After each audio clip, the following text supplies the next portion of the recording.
Well, at the beginning of the game, I saw Malcolm Butler. He was pretty intense. He was staring at Harbaugh and he was yelling and cussing at him. So you knew it was going to be an intense game. And if you're the Tennessee Titans, you knew that you had to win this football game. And they came out with a level of physicality. Early in the game, they struggled a little bit. Ryan Tannehill threw an interception, but he bounced back and didn't really let it affect him the rest of the game. But, man, when I look at A.J. Brown had a couple drops. He comes back in the fourth quarter and makes some key physical runs, catches, and really he was the difference maker in the fourth quarter. I want to hit A.J. Brown. I want to hit Corey Davis. Let's hear first, though, from both head coaches. This was Vrabel, Harbaugh, on what occurred, some of the sound that happened right before the game. We'll wait on the sound. We'll get to the sound here in a second. Not quite ready yet. Okay, so let's hit A.J. Brown. The big play that stood out for me is right there at the end of the game when he catches the ball and he has about 3 defenders just circling him in every single direction. Seemed like one was going to tackle him. Seemed like 2 was going to tackle him. None of them do. They don't even end up getting him on the ground, period. He carries all 3 into the end zone to go get that final touchdown of the day. What stood out when you watched the wide receivers of the Tennessee Titans to you, Rodney? Just the resiliency. I mean, you look at, when you have some drops as a wide receiver, you start to lose your confidence. And A.J. Brown never lost his confidence. I mean, like I said, in the fourth quarter, for a guy with that type of size, speed, and just the ability that he has with the ball in his hands, those guys did not want to tackle him because he's a big guy. He's 6'2", 220 pounds. He's fast. He's strong. He's very intimidating. That's what I saw. And what's so cool about Vrabel's style is he's not afraid to get in there and mix it up. Like throughout the course of the practice week, even if you ever watch a Titans practice, he's out there like hitting, getting involved in drills with the guys specifically. When you watch his style, the way X's and O's schematically, the way he goes about it, any similarities between he and Belichick? Well, obviously, he's very smart and he's extremely patient. And really, when you think about both those guys, I look at them and I think they're teachers because even when I played with Vrabel, we would be in a meeting room and we would have conversations amongst the defensive players. And you would think that we were coaches, the type of conversations that we would have. And we always knew that Mike Vrabel was probably the smartest guy on the defensive side of the ball. And we always knew that he was destined to be a head coach. We thought it was going to be Ohio State. It ended up being Houston for a while, but then Tennessee, Houston as an assistant, and Tennessee as a head coach. But I'm just so proud of him. And you're right. We had a conversation off the air, and we don't give Vrabel enough credit. I mean, he was phenomenal last year, and he's doing well this year, even without a pass rush defensively. So as promised, we want to circle the wagons real quick. Come back for this sound. This is on the pregame mix-up. Like we said, Vrabel not afraid to do things like that. Here are Harbaugh and Coach Vrabel about what might have occurred before the game. What was going on with the Titans players in there before and then after the game? After the game, there wasn't an issue. I mean, Coach Vrabel, I think, was down there celebrating in the end zone. Then he came back around and shook hands. Before the game, it's irrelevant.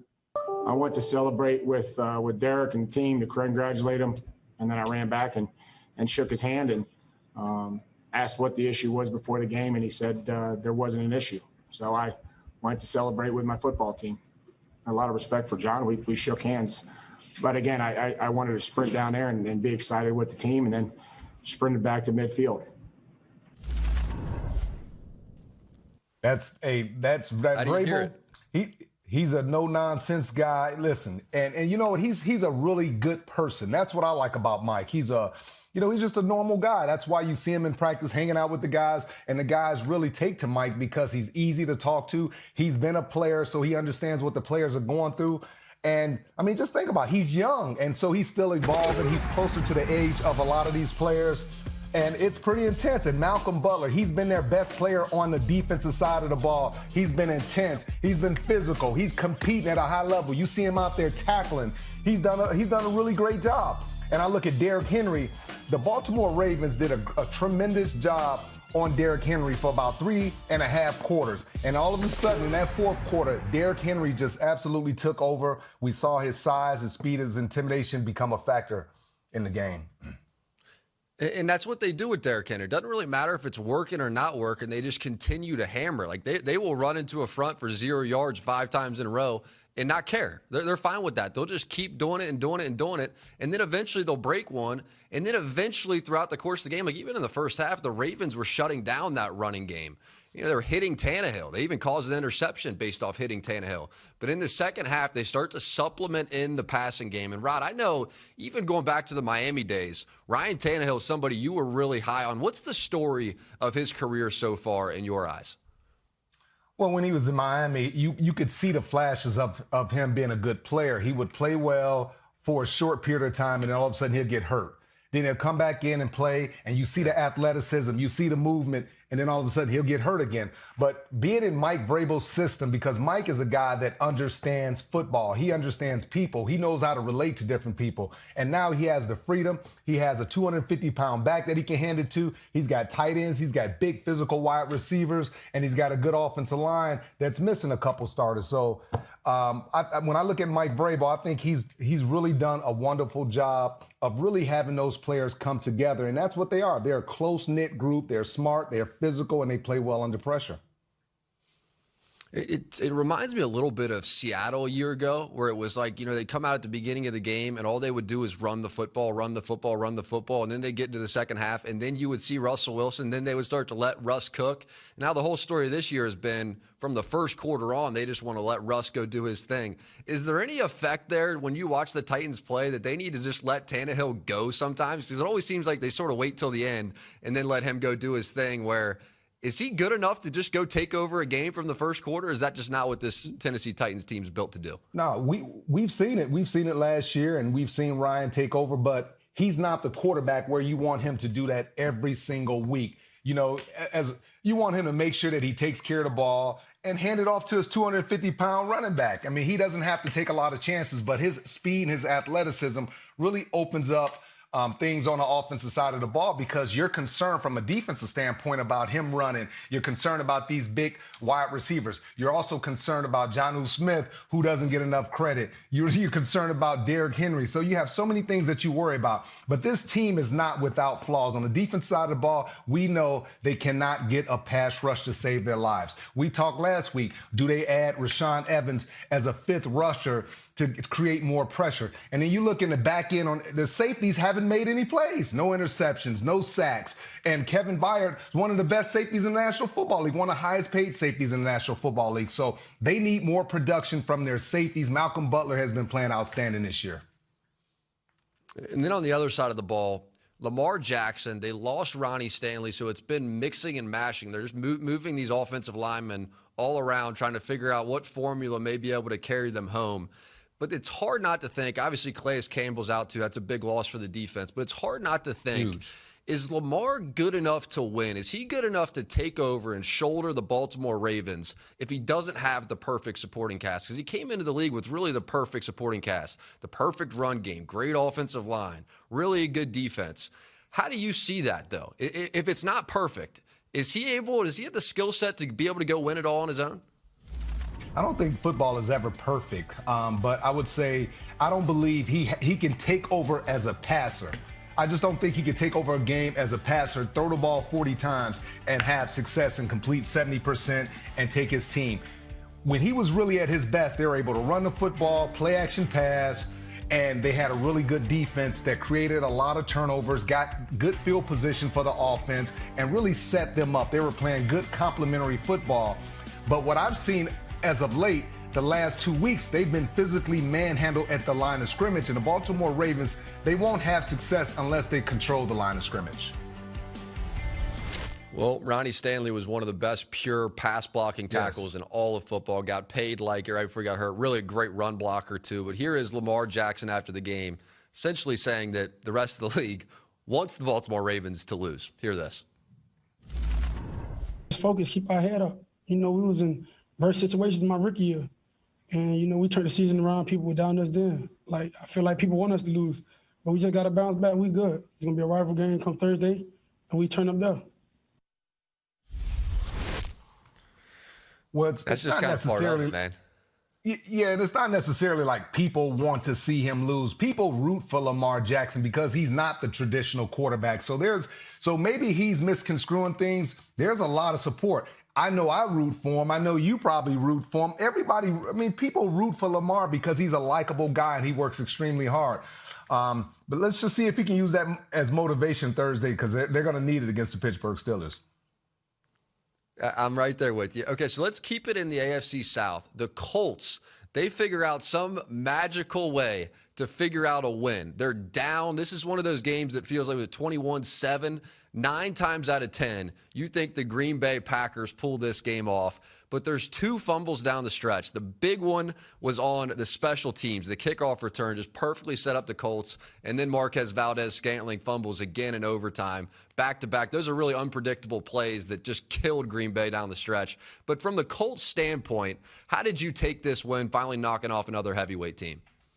I thought it was huge for the Colts because when you start beating really good teams, then you start to build confidence. And that offensive line was tremendous. Phillip Rivers is a statue, as we know. 1 sack they gave up. 1 sack. So he felt comfortable. And he's a stiff old man. But at the end of the day, if you give him time and you give him a nice clean pocket, he can pick you apart. He can still sling that thing. But some individual performances I want to talk about. Nyheim Hines, he's been their best offensive player other than Quentin Nelson. I mean, he's been absolutely phenomenal. Kind of reminds me of an old teammate of mine, Kevin Falk. Run out, catch out of the backfield, run in between the tackles, can do a little bit of everything. But you look at their tight end situation, Trey Burton, Mo Ali Cox, Jack Doyle, he came and scored a touchdown. He's been hurt. So they're doing a lot of positive things on the offensive side, and it's not one set receiver that they go to.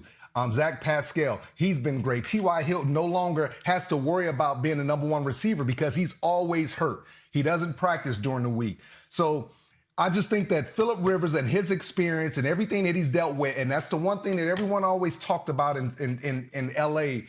when he played with the Chargers is if you give Phillip Rivers some time that he can be able to make you pay, and that's what he's doing with the Colts right now.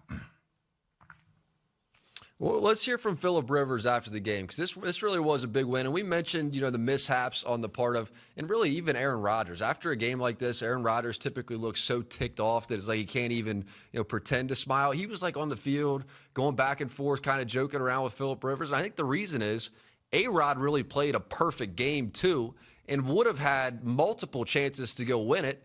On the drive, if they don't fumble the kickoff, he would have had a chance right there. And then again on the Valdez-Scantling drive as well. So let's hear from Phillip Rivers after a big win.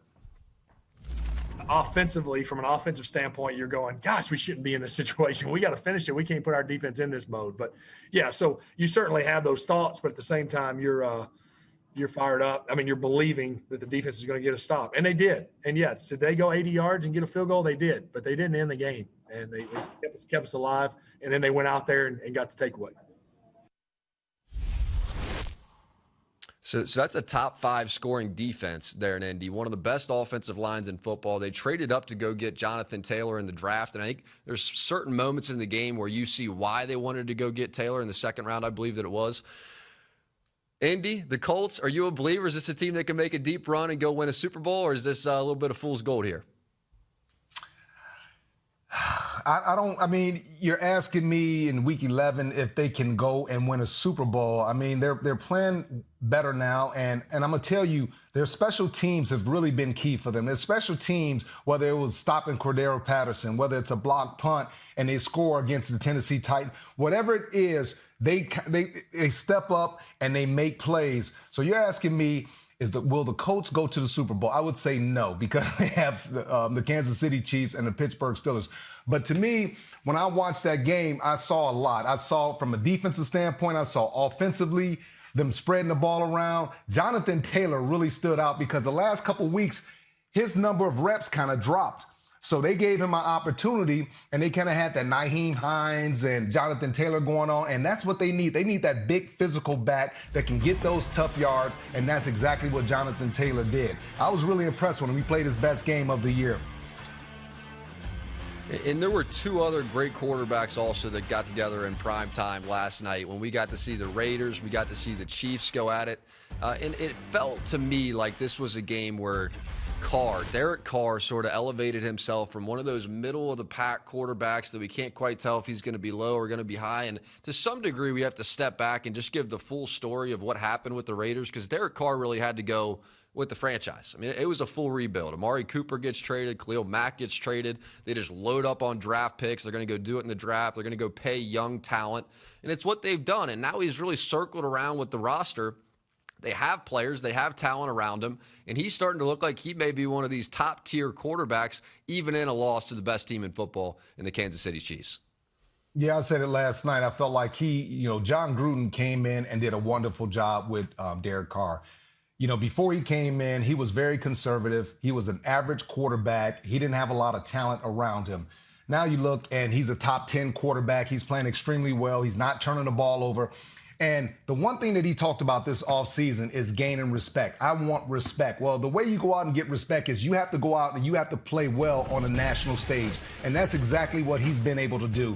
And you look at him standing toe-to-toe with Patrick Mahomes and not being afraid, using his weapons, and the confidence that John Gruden has given him has really elevated and taken him to the next level. Because I was that guy the last few years saying, man, Carr is terrible. I used to call him check down Charlie because I expected nothing over 15 yards. And now all of a sudden it's this new Carr. He's playing with a lot more confidence. And you hear him when he's at the line of scrimmage, calling out checks, adjustments. Hey, 50-50 is the mic, just doing everything he's supposed to do. And I just love the confidence that he's playing with right now. That was one of the coolest parts about watching last night's game. It's like one of the most memorable. There's been so many good Sunday night football games this year. That was one of the most memorable games. And I think the reason why was like they really leaned in on the on-field sound and hearing Carr. And as impressive as he was and has been playing this year, specifically against the Chiefs, talking about Carr, it was even more impressive to watch the way that he leads the offense. Leads this group of men. He's like so confident up there, like throws you back to, Peyton or Brady or somebody like that. Like he views himself in that same light, and he's almost even a little cocky about it, like calling out defenders and doing stuff like that. To me, that's where you get belief. And like the criticism of Carr over the last couple of years, I get it. It's part of it. You hire a new coach. It's fancy. Like Gruden comes in, quarterback whisper, whatever you want to say. Like people wanted it to work right away, but they brought in Mayock. They let Gruden really run the show like most head coaches don't get to do from a GM standpoint. And they just dismantled this entire roster. Like it was just dismantled. And so I just think we had to wait on it. And now you have Josh Jacobs and Darren Waller starting to look like he may be 1 or 2 or 3. I think he's in the top 3, like George Kittle, Kelsey, Waller. Those 3 are all in one grouping at the top of the league right now. He looks so fast playing the tight end position, and nobody wants to cover him. Hey, man, you're just like a typical fan. All you do is focus on all the offensive players, Josh Jacobs, Darren Waller, all these different guys. What about the defense? Show the defense some love. And those guys, listen, they're not great, but I do believe that Mayock and John Gruden, they're maybe 1 or 2 drafts away from being exactly where they want to be. They still have to find. Max Crosby is a really good player, but they don't have that stud pass rusher. And they're trying to find out their linebacker situation. I like the guys in the secondary. They compete, those corners, they compete. And Jonathan Abram, he's a missile. He's a firecracker. So if they can control him and just continue to build through the draft, in the next couple years, if Carr continues to play the way he's played, I would say the Raiders definitely have a chance to be competitive, just like they are now against the Kansas City Chiefs. Yeah, it'd be so nice if they had one of those just all-time, bookend, just great pass rushers like Khalil Mack, right? Like it'd be just so sweet if they could just have one of those guys. They had him. They traded him away. Like that was just part of the entire strategy when they're building this team. Yeah, go ahead. Yeah, and at that time, we all thought that was crazy. We was like, how do you get rid of Khalil Mack? And Khalil, he played well. He came in and made a huge splash. Then the second year kind of went down a little bit. Now people are questioning, is this the same Khalil Mack, this, that, and the other? And John Gruden knew exactly. We're on a bad team. So it doesn't matter if he brings 15 sacks, but we're not going to pay this guy $22 million a year when we're trying to tear up everything and completely rebuild. John Gruden felt like he had the quarterback he wanted. He drafted the running back, signed Darren Waller to a long-term contract, already had the offensive line set up. Trent Brown brought him in from the Patriots and made some other moves. But defensively, if they want to go to the next level, because they got to face Patrick Mahomes the next 15, 20 years. Think about it. This guy doesn't get touched. He doesn't get hit. So he's going to play 20 years. He's going to be See, these young guys, they look at Brady, they look at Breeze, they look at all these guys that have long tenured careers, and they're saying, look, We're a lot more athletic than them. The technology and all the supplements and things that we can do. Heck, if I don't have a major injury, I could play for the next 15, 20 years. And that's the way Patrick Mahomes is looking at it. Well, he can throw the ball at least like Tom Brady, probably better than Tom Brady, talking about Patrick Mahomes. I mean, his arm angles and the way he can lean his body back left and back foot and still put everything into a ball. I mean, just think about that play to go win it at the end of the game, Rodney. When he's scrambling to the right, he draws that safety off of Travis Kelce. Like, think about how scared you have to be of Patrick Mahomes running in that touchdown to come off of Travis Kelce in coverage. To come off of him. And that's what we're seeing with this next level of quarterback play, is that they're such dynamic runners that you have to treat them like Mike Vick or something. Like, oh, he's going to go score a touchdown if I don't come up. But the only difference is when he drops back and throws it, just like we're saying, he's a better passer than Tom Brady. I don't know how you defend that. And so far, nor does the rest of the NFL, because they can't stop Patrick Mahomes. Then you put these weapons and you put Andy Reid with it, and it literally is unstoppable, just like it was last night. Absolutely. And, you know, as a fan, I sit back and I just watch and I shake my head. And, you know, you go back to some of your old defenses and I say, you know what, my 2003 defense, how would we play this guy? You know, we had some pass rushers. We had a couple guys that could spot a quarterback. We had some guys that could take care of the deep end of the secondary. But you sit back and you say, this guy is absolutely amazing. It's like the most incredible thing. Like, Vic blew me away. Michael Vick blew me away when I saw him run and some of the things that he could do on the football field. But this Patrick Mahomes, how humble he is, his work ethic, and everything that they've done to surround him with a crazy, tough offensive line. And that's the one thing I want to emphasize. And no one talks about their offensive line. Everyone talks about all their weapons. Their offensive line is nasty, dirty, physical. And that's why they have so much success running the ball. That's why they have so much great protection. It comes down to this offensive line. We know what Patrick Mahomes can do. It is. And the Chiefs' defense will stink. But then they'll have moments where they're great for short periods of time, like they were last year on the Super Bowl run. And that's how they go win Super Bowls. So I think that could still be in the formula. As we speak of the top of the AFC, let's get to the Pittsburgh Steelers. So they dominate the Jacksonville Jaguars. But there's something to playing your best when competition lowers. What's your biggest takeaway watching the Steelers get to 10 wins, the only unbeaten team in football? To me, it has to start with the head coach. Mike Tomlin came out early this week and he talked about, hey, we're not disrespecting the Jaguars. We understand who we're playing. We understand that we won X amount of games, but this is a legitimate team. They took Green Bay and gave Green Bay fits. So the focus level of this team is because of their head coach, but the maturity of the players on this team to understand that they just can't go out there and expect to win. They have to put some work in. And I just tell you this, man, the one thing that I saw, Jack, that I really appreciate, bring me back to Jack so I can see him, please. The one thing I like, what I absolutely love about the Pittsburgh Steelers, okay, and that little photo that they showed, all these guys are very talented guys, and every week it's a different wide receiver making plays. But if you notice one thing about them, they all celebrate each other's success. And I just absolutely love that because I'm such a team guy. And when you see that, when you see a guy catching a touchdown and you run 30, 40 yards and you give him a hug and you celebrate, that builds team trust, camaraderie, all those different things. And that's what I love about the Pittsburgh Steelers. Mike Tomlin's done a great job of getting rid of some of that old stuff, throwing away the bad people, and guess what? Bringing in good quality young football players that work well. And you know what? Ben Roethlisberger, his attitude is completely different if you notice. He's a lot more humble. He seems like he's gone through some things that forced him to grow up, and he's just a different man.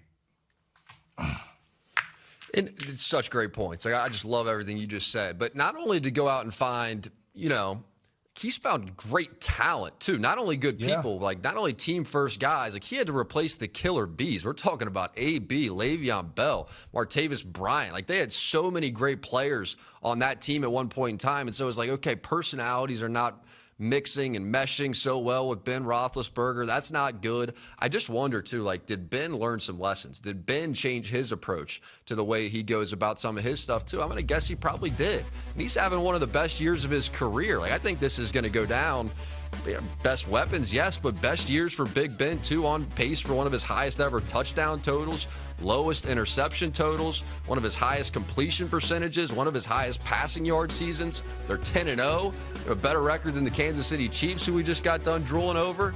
I mean, and then you start talking about their defense. And what their defense is able to do, and Watt, Fitzpatrick. I mean, they just have so many great players.